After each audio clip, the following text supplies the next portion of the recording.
Hello friends, welcome back to my channel. This is CA Manoj Shripati. आज का हमारा topic बहुत ही खास है और बहुत ही इम्पॉर्टेंट है, जिसमें हम डिस्कशन करने वाले हैं हाउ टू इम्प्लीमेंट और how to start a financial plan. Financial plan की अगर हम बात करें तो ये टॉपिक बहुत ही वास्ट है, लेकिन हम कुछ बेसिक चीज़ों पे ध्यान देंगे। सबसे पहली बात, अगर आपने हेल्थ इंश्योरेंस नहीं लिया है तो आज ही आपको हेल्थ इंश्योरेंस लेना चाहिए। और हेल्थ इंश्योरेंस की जब हम बात करते हैं तो आपके सारे फैमिली मेम्बर्स के हेल्थ इंश्योरेंस लेना बहुत ज़रूरी है। हेल्थ इंश्योरेंस एक ऐसा टूल है जो आपके अर्निंग्स को डैमेज होने नहीं देगा। सेकेंड चीज़ फ्रेंड्स, अगर आपने लाइफ इंश्योरेंस नहीं लिया है और सेविंग्स का आपको हैबिट नहीं है या फिर लाइफ इंश्योरेंस में आपको इंटरेस्ट नहीं है तो आप सिंपल एक टर्म पॉलिसी भी ले सकते हैं। अगर कोई सिचुएशन ऐसा आ जाए लाइफ में तो आपके फैमिली मेंबर्स को एक बहुत ही अच्छा प्रोटेक्शन मिल जाएगा। हेल्थ इंश्योरेंस आपके अर्निंग्स को प्रोटेक्ट करेगा एंड लाइफ इंश्योरेंस आपके फैमिली को एक अच्छा बैकअप देगा। लाइफ इंश्योरेंस लेते टाइम आपको क्या चीज़ पे ध्यान देना चाहिए? सबसे पहला, लाइफ इंश्योरेंस आपको कितना लेना चाहिए? आपको 20 टाइम्स इनटू योर इनकम। अगर आपका इनकम 1 लाख है तो आपको 20 लाख का टर्म पॉलिसी लेना चाहिए। अगर आपका इनकम 10 लाख है तो आपको 2 करोड़ का टर्म पॉलिसी लेना चाहिए। Next point is plan your retirement today. आपको रिटायरमेंट का प्लान खुद से करना है। अगर आप कहीं पर एम्प्लॉयमेंट बेसिस पे हो तो ऑब्वियसली आपका प्रोविडेंट फंड आपके एम्प्लॉयर मैनेज करते हैं, लेकिन अगर आप कोई प्राइवेट प्लेयर हो या फिर आप एम्प्लॉयमेंट में भी हो, आप आपका रिटायरमेंट प्लान खुद से कर सकते हो।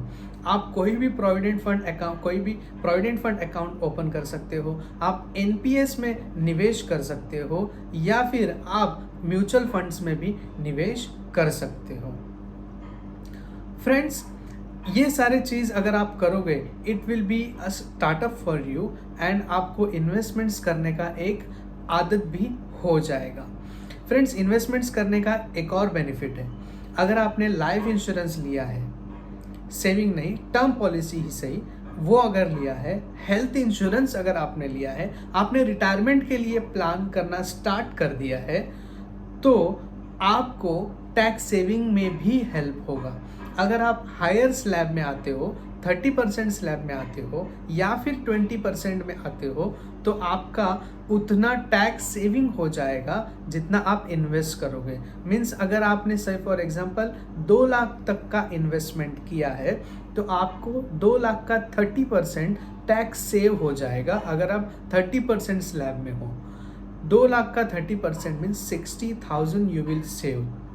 रिटायरमेंट में एक और पॉइंट हम ऐड कर सकते हैं। आप ईएलएसएस स्कीम में अगर इन्वेस्टमेंट कर दोगे, जिसे हम एसआईपी भी बोल सकते हैं, तो ईएलएसएस स्कीम में रिटायरमेंट प्लान के लिए अगर आप इन्वेस्टमेंट करोगे, रिटायरमेंट प्लान तो होगा ही, साथ में आपका टैक्स सेविंग भी हो सकता है।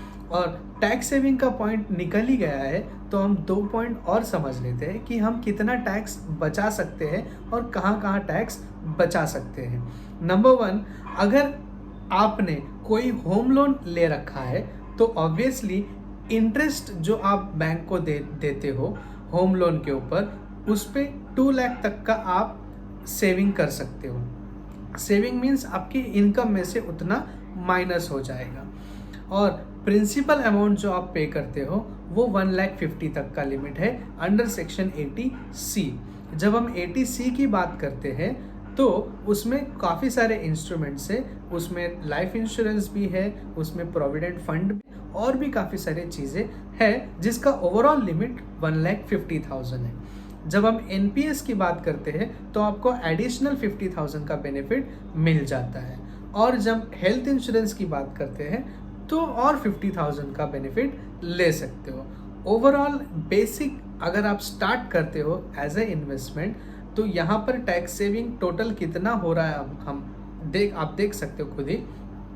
2 लाख मैंने इंटरेस्ट बोला है आपको, 1,50,000 80C 50,000 NPS, 4 लाख हो गया, मेडिक्लेम 50, टोटल 4,50,000 आपका इनकम, आपके इनकम में से माइनस हो सकता है। और 4,50,000 इंटू आप कर लो 30% के स्लैब में हो तो 30% आपका सेविंग होगा, 20% के स्लैब में हो तो आपका 20% टैक्स सेव हो जाएगा। ओवरऑल हम एक ब्रीफ कर देते हैं इस वीडियो को। तो आज ही आपको क्या करना है, आपको हेल्थ इंश्योरेंस लेना है to protect your earnings, life insurance लेना है to give a backup to your family members, and you should plan your retirement in a proper way. Financial plan वैसे तो बहुत वास्ट है, मैंने वीडियो के स्टार्टिंग में ही आपको बताया था। आपको किस तरह से प्लान करना चाहिए, कैसे स्टार्ट करना चाहिए, उसको मैंने ब्रीफ करने का कोशिश किया। अगर आपको वीडियो का कंटेंट पसंद आया हो तो डेफिनेटली वीडियो को लाइक कीजिएगा, वीडियो को आपके फ्रेंड्स के साथ, फैमिली मेम्बर्स के साथ शेयर ज़रूर कीजिएगा। और अभी तक आपने चैनल को सब्सक्राइब नहीं किया है तो अभी ही चैनल को सब्सक्राइब कर दीजिए। Thank you so much friends.